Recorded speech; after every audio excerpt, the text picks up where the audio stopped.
I'm Dan Neal from the Wall Street Journal, and this is my video diary from the Detroit Auto Show.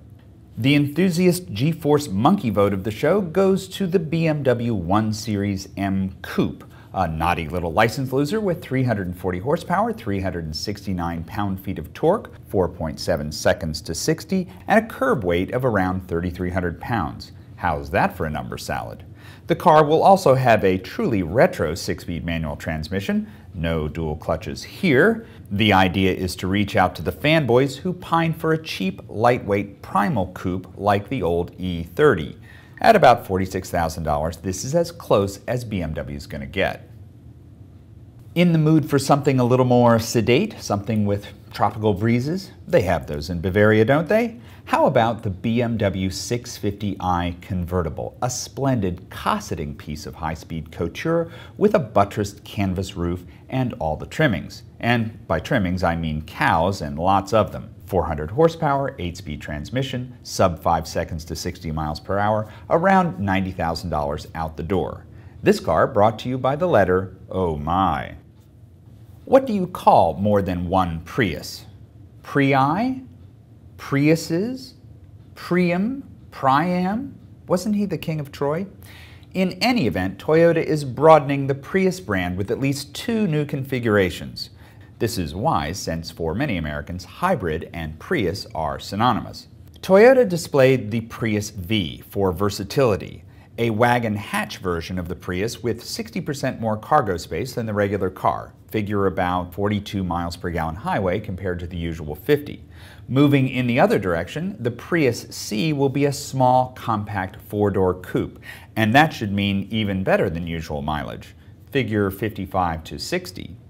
Toyota is also experimenting with full electric and plug-in Priuses, Priums, but remains somewhat more wary of electrification than other automakers. These new Priums will be coming soon to a Whole Foods near you. You take your economic indicators where you find them, but the crazy enthusiasm for Dodge's Ram Runner and Ford's F-150 Raptor make it seem as if somewhere in Bubba Land, someone's about to crack a smile.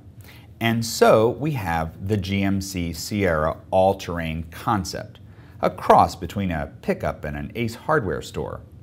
Under all that hood is a set-to-kill 6.6-liter Duramax diesel putting out 397 horsepower and 765 pound-feet of torque, which is enough torque to twist the polar ice cap off the globe like a screw top. Under the fender flares and behind the monster Baja tires are external Fox shocks, just like on the Raptor. To grandmother's house we go, if she happens to live in San Felipe, Mexico. Certainly one of the most important unveilings of the show, VW brought its new Tennessee-built Passat to the stand in Detroit. There was some mystery as to what the car would be called, and previously it was referred to only as the NMS, New Midsize Sedan, which is catchy too.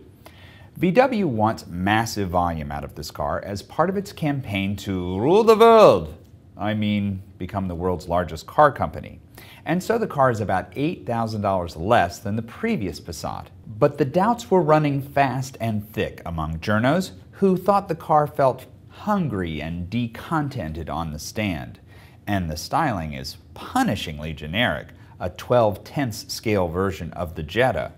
3 engines, a 4- and 6-cylinder gas engine choice, and a 5-cylinder diesel that could deliver up to 45 miles per gallon on the highway. We'll wait to drive it to make a judgment, but the Passat could struggle to win back the VW faithful's Liebe. Audi is definitely all up in its own grill.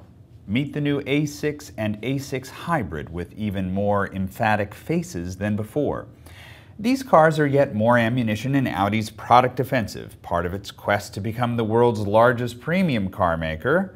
If that sounds familiar, Audi is part of the VW group. And the new A6 looks even more refined and more technical, with dramatic LED headlamps and spectacular wheels. The car will get a 300 horsepower TFSI supercharged gas engine or a ripping V8, or you can pick from a nice selection of diesel engines. The big news is the A6 Hybrid, which combines Audi's 2-liter 211 horsepower gas engine with a 45 horsepower electric motor, backed up by a small lithium-ion battery in the trunk. The car will have an all-electric speed of up to 62 miles per hour and will be able to move on electrons alone for a range of 2 miles. The A6 Hybrid hits the market in the fall. If the Chevy Aveo had a mother, even she would have stopped talking to the unloved Korean-built beater.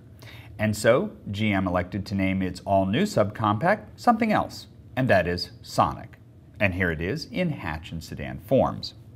The car will be built not in Korea, but in GM's Orion Township factory in Michigan, the result of an agreement in exchange for wage concessions from the UAW.